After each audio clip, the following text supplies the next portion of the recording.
En el informativo Vigía presentamos la entrevista del día. Amigos oyentes de Radio Naval y TV Naval, un gusto estar con ustedes en esta mañana, en esta fecha histórica, hoy miércoles 10 de agosto del 2022. Recordando esta fecha, 10 de agosto de 1809, que fue un paso trascendental en el proceso de independencia de la actual América Latina y legado de Quito a futuras generaciones. Parte muy importante que el día de hoy nos va a explicar nuestro invitado vía Zoom, el señor general en servicio pasivo Paco Moncayo Gallegos, ex jefe del Estado, ex jefe del Comando Conjunto de las Fuerzas Armadas. General, bienvenido, gracias por estar con nosotros y darnos parte de su tiempo aquí en Radio Naval. Bienvenido, buenos días.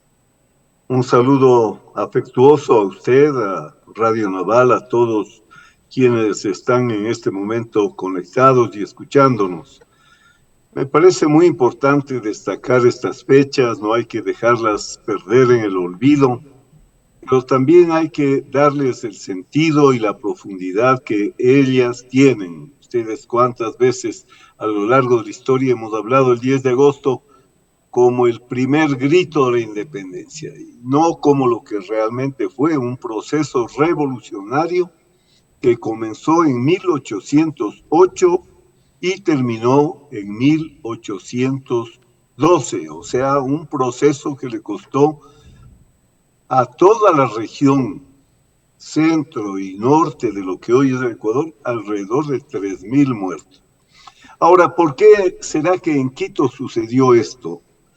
Hay que entender que Quito fue una ciudad universitaria en la colonia. Ustedes pueden ver en la gráfica, por ejemplo, un acta de grados de 1509. Quito llegó a tener 3 universidades.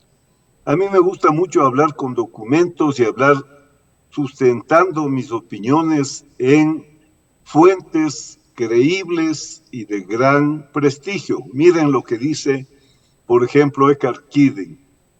El patrimonio libresco de los jesuitas es rico en extremo, comparable al del Colegio de Nobles de Madrid y en lo concerniente a la cultura moderna superior al de la Biblioteca de la Universidad de Salamanca.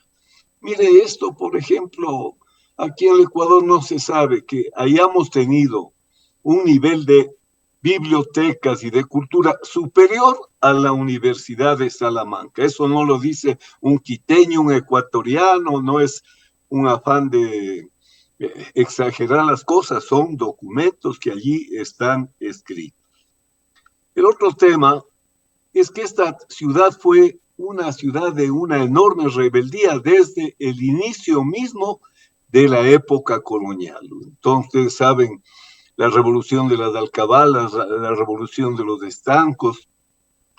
Me parece muy interesante por eso hacerles conocer el informe del presidente de la Real Audiencia de Quito, nombrado justo cuando se había producido la revolución quiteña, que dice: las experiencias tienen acreditadas que las ideas características de la provincia de Quito son desde su cuna propensas a la revolución e independencia.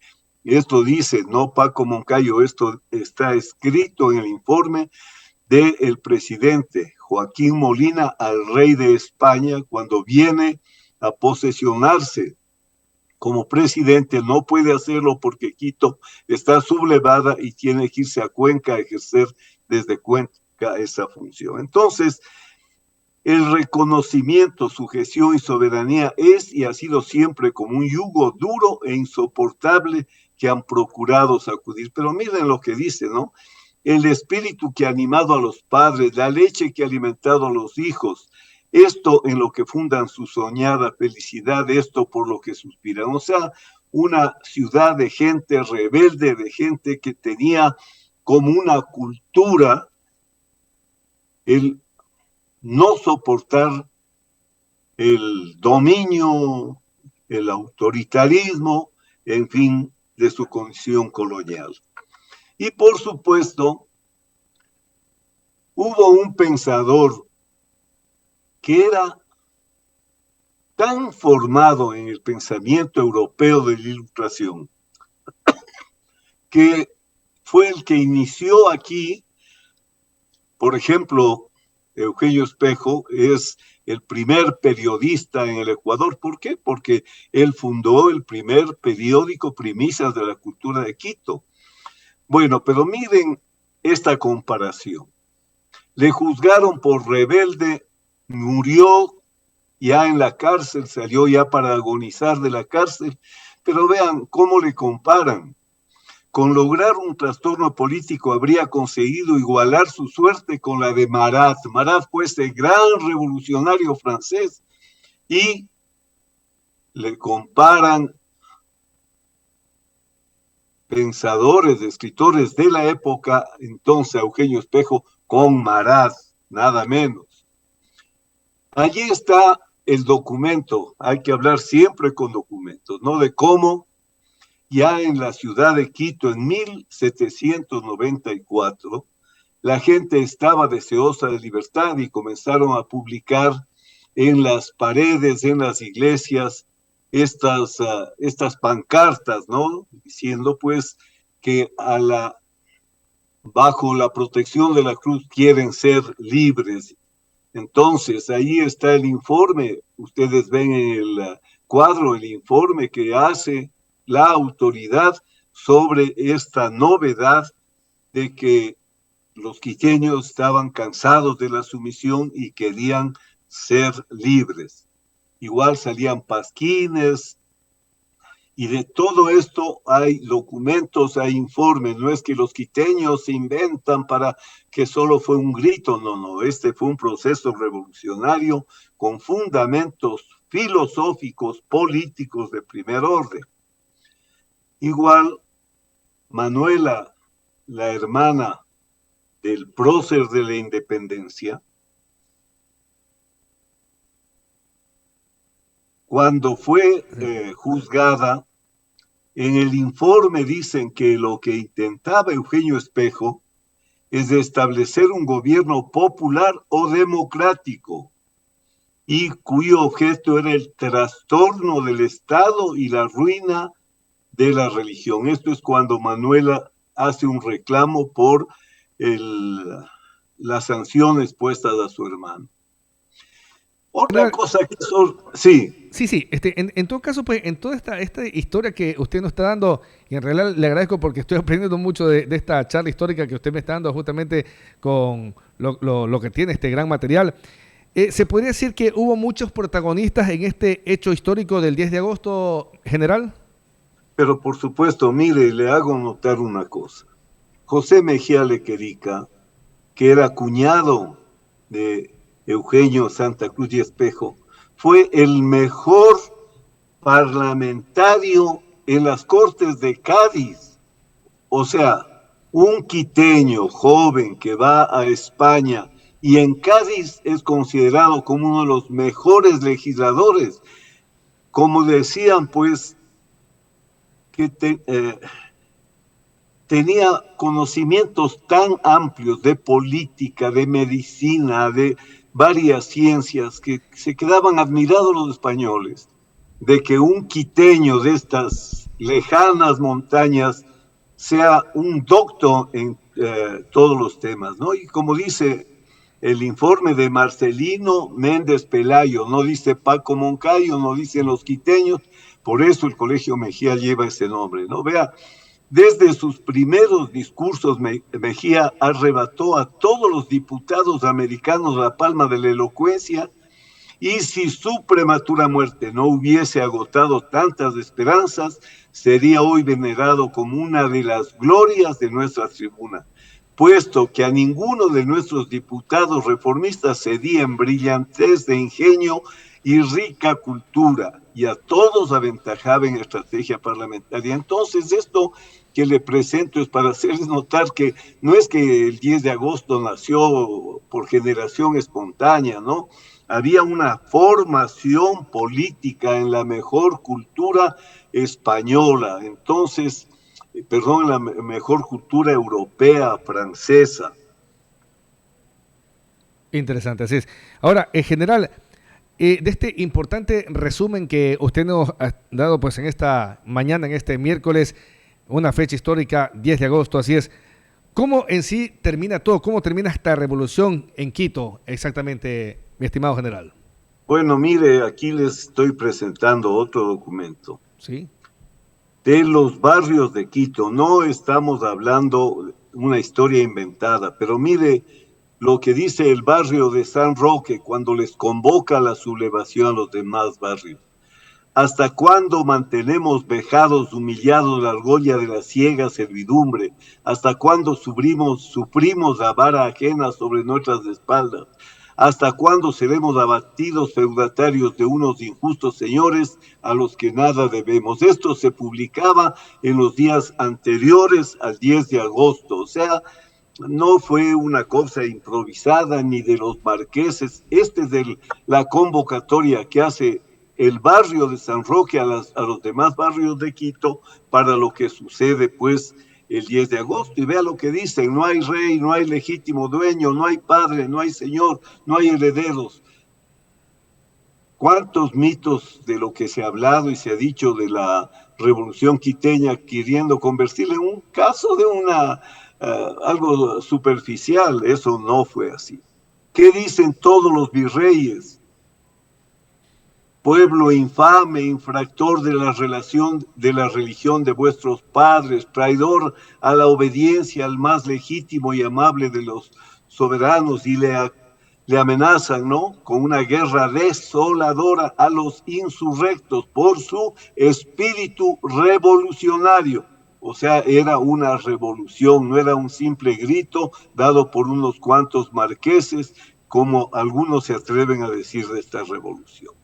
Y el 2 de agosto, que es lo que usted me pregunta, ¿en qué termina esto? El 2 de agosto matan a 300 quiteños las tropas de Arredondo. Y ahí están los informes, ahí están, yo no le digo lo que yo quisiera, sino con los documentos. Ahí está lo que escribe Mariano Torrente, un español, claro, atacando a los quiteños. Ahí está el informe, el que habla de cómo varios días las tropas de Arredondo mataron, asaltaron y robaron en el pueblo de Quito. Eran 3,000 habitantes que había en la ciudad en esa época y murieron alrededor de 300. ¿Qué más pasó después de eso? Bolívar, ¿qué dijo? En los muros sangrientos de Quito fue donde España la primera despedazó el derecho de la naturaleza y las naciones. ¿Esto para qué? Para declararle la guerra a muerte a España. ¿Se fundamentó en qué? En el asesinato de los revolucionarios del 10 de agosto. Vino Montúfar. Y este es otro tema del que no se habla. Quito se dio su constitución, una constitución como Estado independiente. Cuando hablo de Quito estoy hablando de lo que en ese entonces no había Ecuador.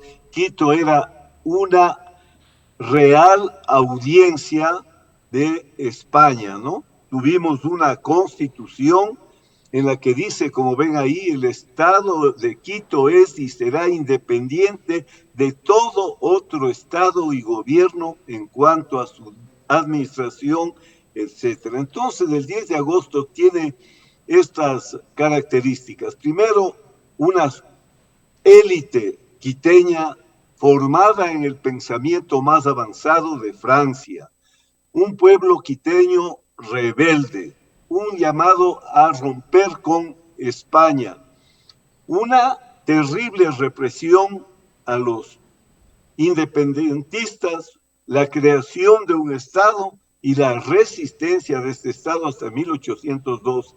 Se calcula que murieron como 3,000 personas, hasta hablando de todo el norte de lo que era la Real Audiencia de entonces, en manos de Sámano y otras tropas virreinales. Entonces, el 10 de agosto tiene esta trascendencia, no solamente, como se ha dicho tantas veces, que era un grito de independencia, que los quiteños no pensaban sino seguir como vasallos del rey de España. Vea usted con documentos la trascendencia de este. Por eso, También se dice que en Bolivia hubo ya también un intento, inclusive antes, pero no hubo un proceso creando un Estado, dándose una constitución. Hubo también allá una rebelión en contra de los españoles en los mismos tiempos, pero lo de Quito fue una revolución que terminó con la conformación de un Estado, la derrota de ese Estado hasta que por fin Guayaquil se logra independizar y desde allí viene el proceso para liberarla a Quito. Ya, general, en todo caso, para finalizar esta importante entrevista, el 10 de agosto ha sido, es y será pues una fecha imborrable en las páginas de la historia de nuestro Ecuador, general. Por supuesto, es que no puede ser de otra manera, no es del Ecuador. Aquí inició, aquí se encendió la chispa que después incendiaría toda América del Sur. Después del 10 de agosto de 1809, usted ve cómo se replican actos similares en toda América, de manera que el 10 de agosto tiene una trascendencia grande, no es un episodio superficial, tiene unos fundamentos filosóficos, políticos muy profundos, tiene actores de gran inteligencia, de gran capacidad. Como le digo, haber tenido el mejor diputado de Cádiz, una ciudad que estaba por allí metida entre las montañas, eso demuestra que las universidades quiteñas, que eran 3, y sobre todo la jesuita, formaron a los patriotas, a los próceres, a los que murieron defendiendo su libertad, formaron profundamente en las ideas más avanzadas de la Ilustración europea, Bien, queremos agradecerle, general Paco Moncayo Gallegos, ex jefe del Comando Conjunto de las Fuerzas Armadas, ha estado con nosotros para tratar este tema muy importante hoy, 10 de agosto del 2022, retornando pues al 10 de agosto de 1809. Muchas gracias, general, por haber estado con nosotros en esta mañana de esta fecha histórica. Gracias a usted, un gusto saludarle y saludar a toda la audiencia. Bien, esta fue la entrevista del día, nos vamos a una pausa y ya volvemos. Esta fue la entrevista del día en el informativo Vigía.